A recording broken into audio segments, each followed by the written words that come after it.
You're welcome to the African Lens News channel. If you value justice, freedom, and thoughtful discussion, you're in the right place. If you're joining us for the first time, please like, share, and subscribe to stay informed and connected to us. Your engagement will help this video to reach more people. Thank you very much. This weekend in Po Center South region, Burkina Faso's President Captain Ibrahim Traoré delivered a strong speech to the soldiers. He praised troops for maintaining stability in one of the country's safest regions, but warned that complacency could be deadly. Traoré described Burkina Faso's fight against terrorism as a battle for sovereignty. He accused foreign forces of wanting control over the country's land and resources.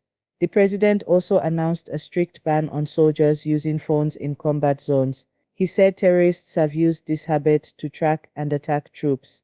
Traoré highlighted Burkina Faso's efforts to fund its own military and infrastructure projects. He vowed the country would catch up and overtake developed nations without relying on foreign aid. The long-term success of this self-reliance strategy remains uncertain, but for now Traoré's stance is firm. Let's listen to the English translation of the speech. J'ai tenu ce matin à passer vous dire. This morning I wanted to come by and congratulate you to all the forces of Po and the region by far. Congratulations on the work done. It's one of the most peaceful regions, and that doesn't mean it's over. I also encourage you to continue the fight. It's a very dense area with enough forest. Of course, you were able to push back the enemy who had tried to establish themselves here, and I hope that you will continue to patrol these forests to make sure that there is no desire to return. So I say it, congratulations, but also my encouragement for the future. I hope I'm making myself understood. Just because the enemy can no longer penetrate doesn't mean it's over. It's a war. And here we are at the National Commando Training Center. A commando, he knows what it means. Infiltrations, so the enemy is able to infiltrate. This data must be taken into account and therefore remain constantly on standby. After that, I hope that everyone will be able to reflect on their commitment, because we have a war that has been imposed on us. And today, more than ever, I think that all the forces that are fighting must understand why we are fighting. I often tell the leaders of the elements to be able to explain to the men why we are fighting. We don't fight because we want to fight. We are fighting because we have been attacked. They came to impose a war on us. And why was this war imposed on us? I think everyone needs to understand that, because they want our land without us. And it didn't start today. It's always been like that, the case for Africa. Remember slavery, where we came to deport many Africans. The bravest, by the way, those who were old enough to procreate, who were deported. Many have died, and Africa has been emptied. Then came the time of colonization. When they settled here, they massacred us, they massacred our ancestors. They killed as much as possible. Africa has been colonized many times, and today more than ever, it is a new form of colonization. And why is Africa suffering so much? Because we have wealth that interests the imperialists. I think each of you needs to understand that. If you are able to put yourself on the front line, to fight until the supreme sacrifice, as they say, it is because you understand the meaning of your commitment. You have come to defend the nation, to protect this land that our ancestors have bequeathed to us. The predecessors wrote us the anthem, and I think that when you listen to the anthem of Burkina Faso, it starts with against, because they opposed several forms of colonization. The Burkinabe is against humiliation. We are against any form of domination. The Burkinabe is against neocolonialism, and it is all this that you must take into account to understand that they wrote the anthem to oppose a certain number of facts in this world. They defended this land, and they bequeathed the land to us, and our duty is to fight and defend our land as well, to bequeath it to our children. Today we are fighting, but not necessarily for ourselves, but for our children, who here does not love his child. For those who have children, everyone loves their child. If a danger were to happen to a child, the father prefers to take the danger to spare the child. This is to say that the father prefers to die so that his child survives. So we are fighting today. It is for the generations to come, to bequeath them better land, and so that they can live comfortably. So there is no reserve in this fight. We will oppose everything these dominators want to impose on us, and you must continue to fight for it. Listen carefully to our anthem, and it should give you more motivation. Get involved, because I often say it, Burkina Faso is very rich. Today we have grown in terms of the number of personnel in the armed forces, in the internal security forces, and in terms of equipment as well. We have made a lot of efforts. But where did we get these resources? Understand that there was mismanaged wealth, And there is even more, because as some people think or may imagine, there is no bank where you are going to take out a loan in that world to pay for armaments. There is none. We don't lend in this world to pay for armaments. If you want to arm yourself, you have to use your own funds. But in the recent past, we weren't armed like that. Far from it. I think there are many elders here who have experienced the same thing, who can advise the younger ones what we were going through only yesterday, and what we are going through today. And it should give you motivation to fight. And that's very important. Fight for your land. Fight to bequeath a better Burkina to future generations. Fight so that we can decently exploit our resources, and that it benefits us.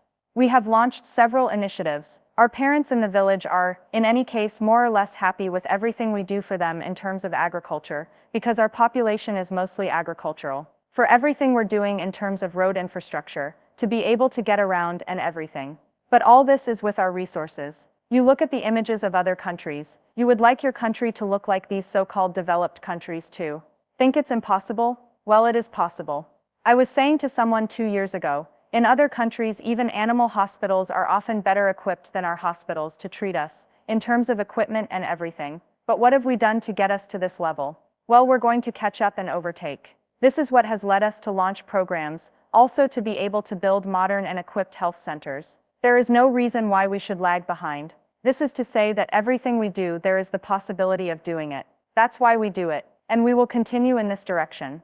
Those who are lucky enough to go on an internship outside, who take photos on the side of pretty streets, pretty buildings, it's possible here in Burkina. And that's what we're going to do to make sure you live at ease. But for that you have to fight first. This is why I say, we must meditate on our commitment.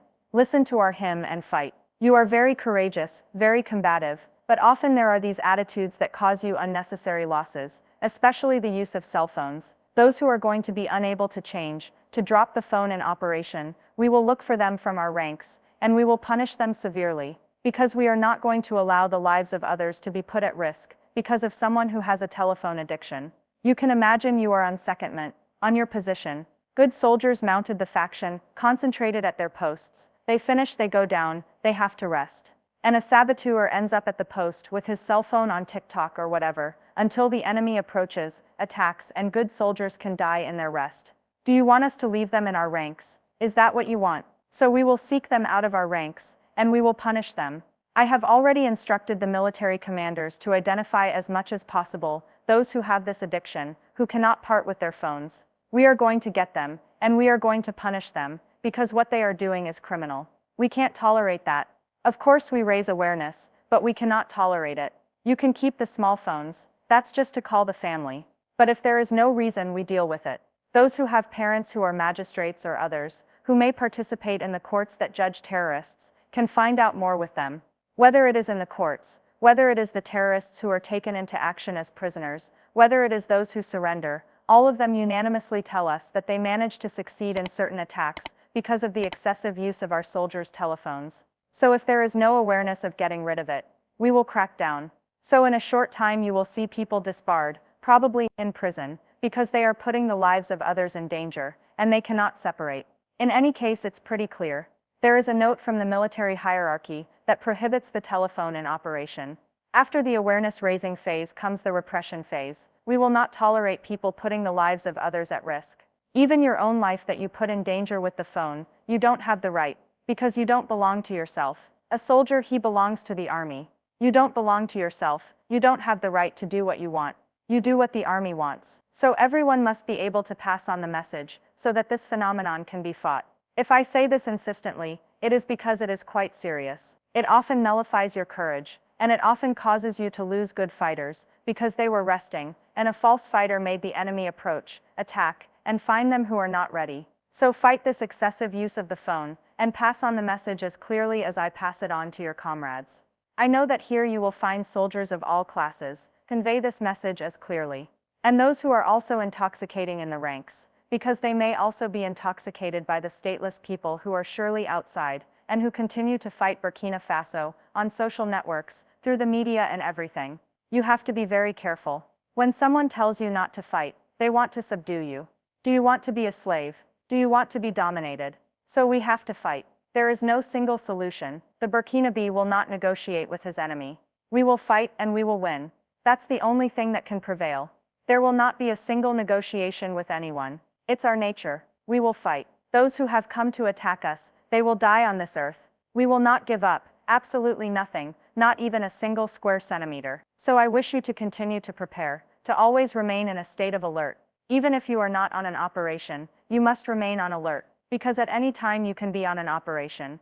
We must prepare for combat, and this war must not last, because we will do everything possible to ensure that the combat resumes a certain intensity and annihilates this enemy. Congratulations to all the forces that are fighting, and I hope that you will continue to be one with the civilian population, because this is very, very important. We didn't necessarily have this love between the army and the civilian population years ago. It wasn't easy. They were small fights not to end up in the Maki in the neighborhood. But today, the army and the population are united, and this is the essential factor for the success of operations. That way you have the information, the intelligence you need. You are supported morally, you are supported psychologically. So there is no reason to be in low spirits. There is no reason not to go for it, not to continue. Continue to cultivate this love with the people. Keep helping them. Continue to participate in uniting them too, because our past of a few decades of bad politics has contributed to weakening our different social strata, to dividing people often on trivial issues, and your role is also to help unite them today, because your voices carry. Civilians believe in you today. When a soldier stands up and talks to a dozen civilians, they listen to him, and it's easier for civilians to carry out what you're telling them.